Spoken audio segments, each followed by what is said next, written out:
नमस्कार दोस्तों, welcome to stock market sphere. आज हम देखते हैं निफ्टी बैंक निफ्टी ने क्या किया। और कल इतना बड़ा इवेंट है, कल बिहार इलेक्शन के रिजल्ट भी आने वाले हैं।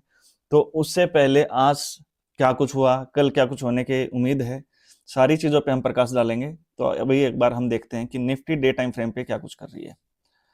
तो देखोगे भाई, निफ्टी बैंक निफ्टी का पहले हम देखते हैं। बैंक निफ्टी आज 58,387 पे क्लोजिंग की है और इसने हाई बनाया था लगभग 58,700 के आसपास का, जो कि काफी बढ़िया था। बट सस्टेन नहीं कर पाई। सस्टेन क्यों नहीं कर पाई, वो सारी चीजें हम देखते हैं एक बार। देखो ऊपर यहाँ मल्टीपल टाइम पे बैंक निफ्टी बार बार जा रही है बट रिजेक्शन ले रही है और उसको क्लियर नहीं कर पा रही है। दूसरा क्या है, ये जो ऊपर वाली जो लाइन है, ये वाली जो है, ये इसके लिए एक रेजिस्टेंस का काम करेगा। जब तक बैंक निफ्टी इसको क्लियर करके ऊपर नहीं जाएगी तब तक बैंक निफ्टी में हमें रेजिस्टेंस देखने को मिलेगा। यानी कि बैंक निफ्टी को अब अगर ऑल टाइम हाई बनाना है और ऊपर उसके ऊपर सस्टेन करेगा तो ही आगे की अभी हमें और लेवल्स देखने को मिलेंगे। अदरवाइज यहीं से दोबारा यहां तक वापस आ जाएगा 58,000 और 57,196 पे। फिर इसका क्या है, 200 के आसपास क्या है, इसका मेन स्पोर्ट है। तो नीचे सबसे पहला स्पोर्ट अगर हम देखें तो वो 58,000 के आसपास का, ये वाला जो जोन है, यहाँ पे एक बार रुक सकती है, क्योंकि एक साइकोलॉजिकल ऐसा लेवल रहता है जहां पे कॉल राइटिंग या पुट राइटिंग सबसे ज्यादा होती है। 58,000 हुआ, 58,500 हुआ, 59,000 हुआ, 60,000 हुआ, ये वो लेवल्स हैं जहां ये लेवल्स टूटने भी टफ होते हैं और इनका सपोर्ट भी उसी टाइप का लिया जाता है। ऊपर जाना भी टफ, नीचे आना भी टफ, तो दोनों ही चीजें इसी टाइप से बिहेव करती हैं। दूसरी चीज अगर मैं आपको डेली टाइम फ्रेम पे दिखाऊं तो वो देखोगे आप। एक बार मैं इसको हटा देता हूं। ये देखो भाई, कल जो एक रेड कैंडल बनी थी ना, और इस जगह पे बिल्कुल मतलब हाई के आसपास सेलिंग प्रेशर आया था, तो ये काफी बेकार कैंडल होती है। लगभग ओपन हाई ही बना था इसमें और पूरा दिन हमें सेलिंग प्रेशर देखने को मिला था। सेम आज यहां से एक बार बढ़िया रिकवरी करती है और हाँ, आज इसके ऊपर अगर ओपन क्लोजिंग होती तो ये क्या बन जाता, बुलिश एनगल्फिंग बन जाता और यहां से फिर ट्रेंड क्लियर हो जाता कि हाँ, अब तो बैंक निफ्टी ऊपर ही जाएगी। लेकिन ये एक बार नीचे आना, ये थोड़ा सा तो संदेह पैदा करता है कि हाँ, कहीं कुछ कोई खेला तो नहीं हो रहा हमारे साथ, तो गड़बड़ हो सकती है। तो इसको जरूर वॉच कीजिएगा। अभी मेरे हिसाब से कोई फ्रेश एंट्री मत लीजिएगा जब तक इस लेवल को क्लियर ना कर दे। मतलब 58,700 के ऊपर जब तक ना जाए, 600-700 के ऊपर ना जाए और सस्ते ना करे, तब तक कोई भी बढ़िया एंट्री मेरे को नहीं दिख रही है। ठीक है। और यहां से हम देखेंगे कि ये वाला एक फ्लैग पैटर्न भी बना था, ये भी काफी अच्छा ब्रेकआउट है। और इसको हम अब वीकली और मंथली टाइम फ्रेम पे एक बार हम देख लेते हैं। इस लाइन को मैं दोबारा यहां लेके आता हूं।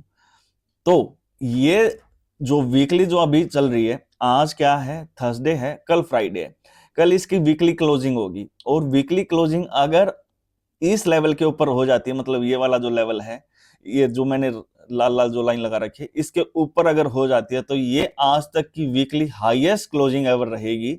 मतलब वो एक बुल्स को बुलाने का इशारा है कि भाई इतने दिन बाद मैंने हाईएस्ट क्लोजिंग की है वीकली, जो कि मार्केट के लिए काफी बढ़िया एक संकेत रहेगा।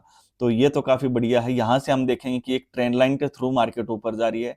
और वीकली पे अगर हम देखें तो वीकली पे हमारा सबसे पहला जो सपोर्ट आता है वो 57,500 आता है। 57,500 से नीचे अगर वीकली क्लोजिंग होती है वो हमारे लिए काफी चिंताजनक होगी, संदेहजनक होगी।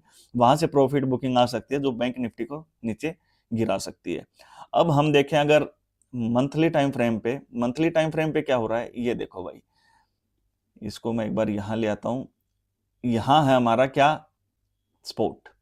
और यहां देखेंगे हम ये वाला दो कैंडल्स को, देखिए एक बार। यहां से बैंक निफ्टी भागती है, फिर प्रॉफिट बुकिंग आती है, यहां नीचे आती है और यहां ट्विजर कैंडल बनती है। ट्विजर कैंडल क्या होती है, ट्विजर कैंडल वो कैंडल होती है जहां से बुल को आई कैच किया जाता है, बुल्स को ये दिखाया जाता है कि हाँ भाई, अब मार्केट भागेगी। और बुल्स के लिए काफी बढ़िया एक मोमेंटम के का काम करता है ये। और हम देखेंगे कि ये, एक बार मैं इसको नीचे ले आता हूं, यहां ले आता हूं, ये लो भाई, ये हमारे लिए सपोर्ट का काम करेगा लगभग 53,500 के आसपास। ये वाली जो लास्ट अक्टूबर की जो क्लोजिंग है ना, बैंक निफ्टी के लिए हाईएस्ट क्लोजिंग आई थी।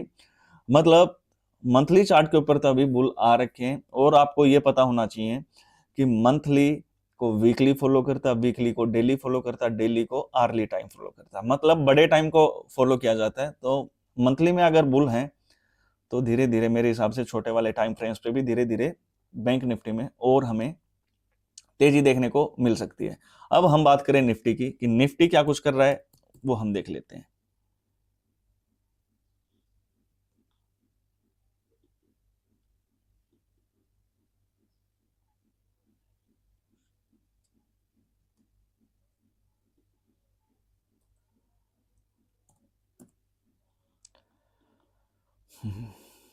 ये देखो भाई, मंथली टाइम फ्रेम पे नहीं, पहले हम डे से शुरुआत करेंगे, उसके बाद हम धीरे धीरे ऊपर जाएंगे।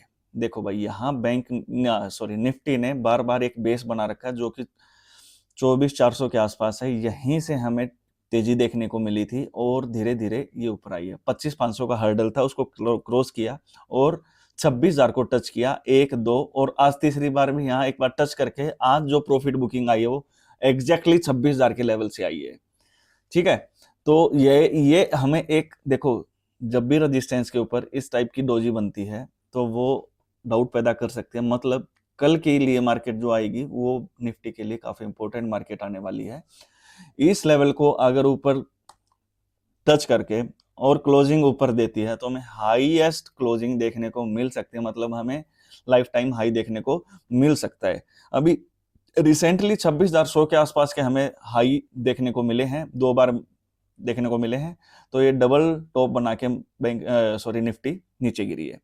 ओके, तो यहां से अगर प्रॉफिट बुकिंग आती है, मतलब अगर निफ्टी अपना ट्रेंड चेंज करती है तो हमें कहां तक के लेवल देखने को मिल सकते हैं, 25,500 600 तक के लेवल देखने को हमें मिल सकते हैं। अभी निफ्टी क्या कर रही है, आप देखो कि बार बार वी शेप में ही जा रही है और वी शेप में ही गिर रही है। तो बायर सेलर्स जब भी आ रहे हैं तो मार्केट को एक डायरेक्शन में लेके जा रहे हैं, ठीक है ना। अब हम इसकी एक बार आरएसआई देखें तो आरएसआई में हम देखेंगे, आरएसआई भी देख लेते हैं।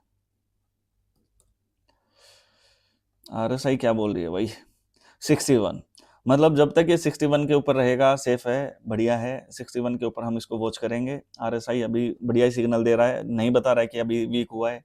आरएसआई जब ऊपर से नीचे आता तो एक 60 का जो लेवल होता है उसको सपोर्ट लेके वापस ऊपर जाने की कोशिश करता है। आरएसआई बिल्कुल बढ़िया है। वीकली टाइम फ्रेम पे अगर हम बात करें तो वीकली टाइम फ्रेम पे ये देखो भाई, वीकली सेम वही बन रहा है जो बैंक निफ्टी में बन रहा है। वीकली के हाईएस्ट क्लोजिंग होने जा रही है। अगर कल भी इस लेवल से ऊपर अगर क्लोजिंग हमें देखने को मिलती है तो नहीं भाई, इधर भी हो रखी है एक बार, सॉरी, ठीक है। तो यहां से इस लेवल को जब क्लियर करेगी 26,100, उसके बाद में हमें फर्दर तेजी देखने को मिलेगी। तो मैं यही बताऊंगा, यही आपको सजेशन दूंगा कि अभी फ्रेश एंट्री लेने का टाइम नहीं है, क्योंकि हर्डल के आसपास मार्केट खड़ी है और यहां से अगर निफ्टी गिरी या बैंक निफ्टी गिरी या मार्केट जो भी गिरेगी वो आपको काफी बढ़िया नुकसान दे सकती है। तो वीकली टाइम फ्रेम पे हमारा सेम यही एक सपोर्ट रहेगा 25,500 के आसपास का। उसके बाद अगर नीचे आती है तो वीकली टाइम फ्रेम पे हमारे पास सीधा 24,400-500 का लेवल का एक सपोर्ट आ रहा है। बीच में कोई भी सपोर्ट नहीं, आप देखोगे कहीं भी कोई भी प्राइस एक्शन नहीं बना हुआ, सीधा वहां से मार्केट गिरती हुई है। हाँ, 25,000 का एक साइकोलॉजिकल लेवल जरूर है, वहां एक बार ठहराव आ सकता है। तो नीचे के हमने देखे, ऊपर का अब यह है कि भाई कल क्या है, इलेक्शंस के रिजल्ट आने वाले हैं। तो कल हमें एक नई रैली देखने को मिल सकती है। जिस साइड के भी इलेक्शन के रिजल्ट आएंगे उसी टाइप से मार्केट रिएक्ट करेगी। बट अभी तक जो मार्केट चल रही थी वो बिहार इलेक्शंस की जो एग्जिट पोल आई है उसी के अकॉर्डिंग चल रही थी। तो कल आपके साथ खेला हो सकता है, ट्रैप मत होइएगा। कल मार्केट थोड़ा सा डरा सकती है। अगर आप नए नए मार्केट में आए हैं तो कल आपको मार्केट से दूर रहना चाहिए। ये देखो भाई, अगर हम बात करें मंथली टाइम फ्रेम की तो मंथली टाइम फ्रेम पे इतना बढ़िया चार्ट बना रखा है निफ्टी ने, आपने शायद ना देखा हो। यहां से ये कप एंड हैंडल पैटर्न बना हुआ है। कप एंड हैंडल क्या करता है, वहां से अगर कप एंड हैंडल का ब्रेकआउट आता है तो उसके कप एंड हैंडल के जो टारगेट्स होते हैं वो काफी बड़े रहते हैं। तो यहाँ से मेरे हिसाब से अगर 26,200 अगर मार्केट अगर क्रॉस करती है तो 28,000 29,200 300 तक के लेवल हमें देखने को मिल सकते हैं। और मंथली टाइम फ्रेम की भी आरएसआई अभी 66 चल रही है, जो कि काफी बढ़िया चल रही है। मतलब डेली, वीकली और मंथली सारे के सारी जो आरएसआई है वो 60 प्लस चल रही है, जो काफी बढ़िया इंडिकेशन दे रही है कि अभी तक मार्केट में कोई भी डर की संभावना नहीं दिख रही है। हाँ, कल इवेंट है, उसके ऊपर आपको जरूर नजर रखनी है। इवेंट को अगर आप ट्रेड नहीं करना चाहते हो तो मेरे हिसाब से वही बेस्ट रहेगा, क्योंकि इवेंट के दिन क्या निफ्टी, बैंक निफ्टी की दूर-दूर की कॉल या पुट बाय कर लेते हैं, उस दिन फिर विक्स क्रैश कर जाता है। दोनों ही आपकी कॉल और पुट दोनों में नुकसान होने की संभावना भी रहती है। बहुत सारी स्ट्रैटेजी हैं। इंस्टाग्राम पे आप देखोगे तो आज पूरा दिन ये स्ट्रैटेजी यूज़ कर लेना, वो कर लेना। इवेंट्स बनाए गए हैं मार्केट से दूर रहने के लिए। अगर आप स्मार्ट ट्रेडर हो तो इवेंट वाले दिन ट्रेडिंग करना मेरे हिसाब से काफ़ी ज़्यादा बढ़िया नहीं रहता है। उस दिन ट्रैपिंग ज़्यादा होती है। हमें कल दिख रहा होगा कि मार्केट ऊपर जाएगी, बट वो वहाँ से गिरना शुरू कर देगी और आपको ट्रैप कर देगी। आपका मन करेगा, आपका मन बोलेगा अंदर से कि नहीं यार, इतने अच्छे रिजल्ट आए हैं, मार्केट ऊपर जा सकती है, या फिर उल्टा हो सकता है कि भाई बेकार रिजल्ट आए हैं, मार्केट गिरेगी। बेकार पे तो खैर रिएक्शन होगा, बट वहाँ से फिर बाइंग आ सकती है, वापस ऊपर भी आ सकता है। ट्रैपिंग दोनों ही साइड होने की संभावना है, तो दूर रहिएगा। तो ये हमारा आज मार्केट आउटलुक था। कल मार्केट क्या कुछ रिएक्शन दे सकती है हमें, क्या कुछ रिएक्ट कर सकती है, सारी चीज़ों के लिए हमें रेडी रहना चाहिए। निफ्टी, बैंक निफ्टी दोनों का ही देखा है। अगर आपको अच्छी लगी हो तो लाइक, शेयर और सब्सक्राइब तो बनता है। चलिए मिलते हैं कल।